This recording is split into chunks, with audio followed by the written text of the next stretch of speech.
नमस्कार, जय हिंद। मैं हूं आयुष और आप देख रहे हैं मित्र देश, वो शो जो सिर्फ खबर नहीं दिखाता बल्कि खबर की गहराई, उसकी राजनीति और उसके पीछे छिपे वैश्विक खेल को भी समझाता है। आज का एपिसोड सिर्फ एक खबर नहीं बल्कि भारत के भविष्य, भारत की रक्षा क्षमता और भारत की एरोस्पेस टेक्नोलॉजी के इतिहास का सबसे बड़ा मोड़ है। और मोड़ इतना बड़ा है कि दुनिया के बड़े बड़े मिलिट्री एनालिस्ट आज हैरान हैं। हैरान इसलिए हैं क्योंकि फ्रांस ने जो किया वो आज तक दुनिया के किसी भी देश ने नहीं किया दूसरे देश के लिए। आज हम बात कर रहे हैं फाइटर जेट इंजन टेक्नोलॉजी की, वो टेक्नोलॉजी जो दुनिया के सिर्फ 4 देशों के पास है। और अब इस लिस्ट में भारत का नाम जुड़ने जा रहा क्योंकि फ्रांस की कंपनी साफ्रान ने भारत को 100% इंजन टेक्नोलॉजी देने पर मुहर लगा दी है। जी हां, आप सही सुन रहे हैं, 100%, न 20%, न 40%, न 60%, बल्कि पूरा का पूरा इंजन टेक्नोलॉजी ट्रांसफर।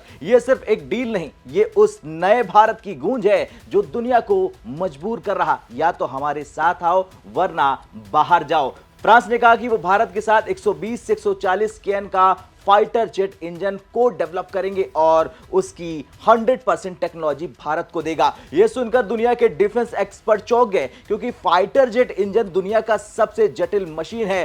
25,000 आरपीएम पर घूमने वाला टरबाइन, 1700 डिग्री सेल्सियस के ऊपर का तापमान में कम करने वाली ब्लेड्स, एटॉमिक स्ट्रेंथ वाली super material micro tolerance level, मात्र एक स्क्रू की गलती पूरा इंजन फट जाएगा।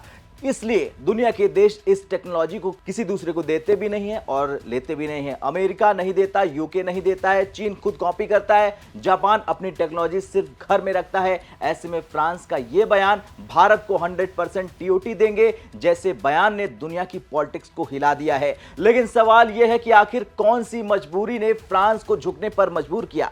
दरअसल यही है आज की शो की रीड और मैं आपको वो वजहें बताऊंगा जो भारत के लिए विजय है और फ्रांस के लिए मजबूरी। दरअसल भारत बदल चुका है, टेक डिमांड का प्रोफाइल बदल चुका है।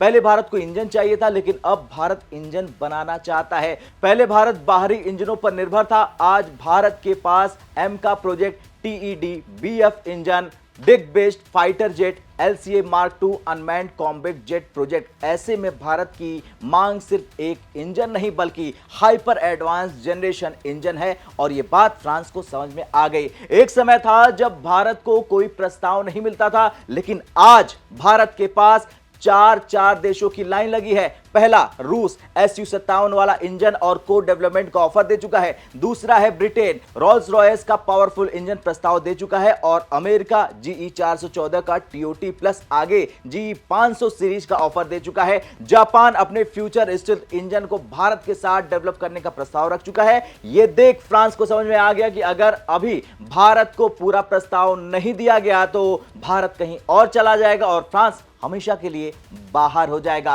और फिर दुनिया के एनालिस्ट भी इस बात को मानते हैं कि फ्रांस इसलिए झुका क्योंकि उसके पास भी 120 केएन प्लस का इंजन नहीं है। फ्रांस को अपने future stealth fighter programme FCAS के लिए 120 से 130 केएन का इंजन चाहिए, लेकिन साफ्रान अकेले नहीं बना पा रहा। इसलिए भारत जैसा बड़ा टेक्नोलॉजी पार्टनर उनको चाहिए। भारत पैसा भी देगा, भारत इंजीनियरिंग भी दे सकता है, भारत भविष्य का मार्केट भी है। यानी कि तीनों चीजों को मिला दिया जाए तो भारत और फ्रांस दोनों के फाइटर जेट का भविष्य सुरक्षित हो जाएगा। इसलिए फ्रांस ने कहा कि भारत 100% टेक्नोलॉजी ले लो, बस हमें भी अपना पार्टनर बना रहने दो। अब अगला सवाल यह है कि अगर फ्रांस ये 100% टेक ट्रांसफर नहीं करता तो क्या खत्म हो जाता? जी हां, आप सही सुन रहे हैं, फ्रांस दुनिया की सबसे बड़ी गलती कर देता क्योंकि भारत किसी और इंजन पार्टनर को चुन लेता। फ्रांस एमका से बाहर हो जाता, France TED BF engine market खो देता, फ्रांस अपने फ्यूचर फाइटर प्रोग्राम के लिए फंड पार्टनर खो देता, सफ्रान जैसी कंपनी का पूरा हुनर बेकार हो जाता। यानी फ्रांस ने समझ लिया कि भारत ही बड़ा भविष्य है, भारत को खो देंगे तो सब कुछ खत्म हो जाएगा। इसलिए ये निर्णय भारत की जीत है और फ्रांस की मजबूरी है। भारत पहली बार इंजन टेक्नोलॉजी के मामले में सुपर पावर टेबल पर बैठ चुका है।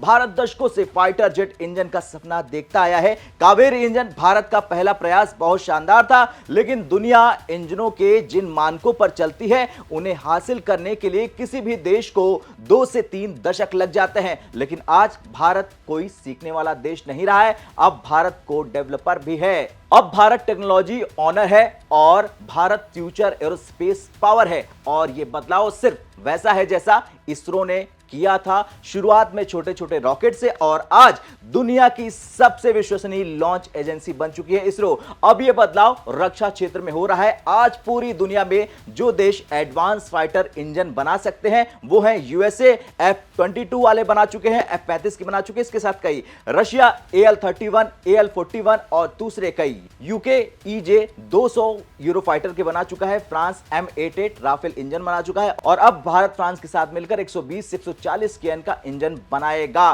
तो भारत की एंट्री उस क्लब में हो जाएगी जहां कुछ दशक पहले तक जाने की कोई सोच भी नहीं सकता था। यह इंजन सिर्फ एक जेट का सवाल नहीं है, बल्कि आने वाले 40 से 50 साल की पूरी एयर पावर का बेस बन जाएगा। एम का TED BF LCA MK2 और भारत का 5वीं पीढ़ी का 6वीं पीढ़ी का अनमैन जेट प्रोग्राम, सभी को इसका फायदा मिल जाएगा।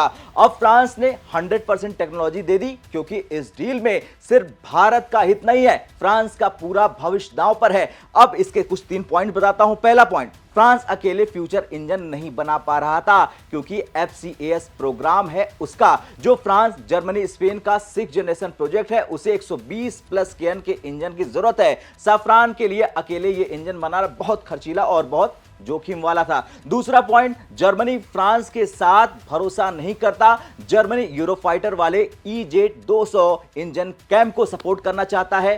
फ्रांस चाहता है कि उसका अगला इंजन सफरान बनाए, लेकिन इसके लिए उसे एक बड़ा देश चाहिए जो फंड दे, R&D करे, इंजीनियर दे और टेक्नोलॉजी भी बनाए। भारत वो देश है। तीसरा पॉइंट, अगर भारत रूस या यूके के साथ चला जाता तो फ्रांस का पूरा इंजन मार्केट खत्म हो जाता, राफेल एक्सपोर्ट खतरे में आ जाता और सफरान आने वाले 40 साल तक पिछड़ जाता। भारत इस इंजन को नई शेप में, नए नाम से और कहीं भी इस्तेमाल कर सकता है। यह है सॉवरेंटी, और जो आज तक किसी देश को नहीं मिली। यह खबर, यह कहानी है नए भारत की, उस भारत की जिसे दुनिया हल्के में लेती थी, लेकिन आज वही भारत दुनिया को अपनी शर्तें बता रहा। खैर, कुल मिलाकर फ्रांस को डर था कि भारत जैसा साझेदार वो खो देता तो उसका पूरा भविष्य खो जाता। भारत ने नहीं कहा, भारत दबाव में नहीं आया, भारत ने कंपटीशन पैदा किया और दुनिया दौड़ते हुए भारत के पास आ गई। यही है नया भारत, यही है आत्मनिर्भर भारत और यही है मित्र देश का संदेश। भारत अब पीछे नहीं है,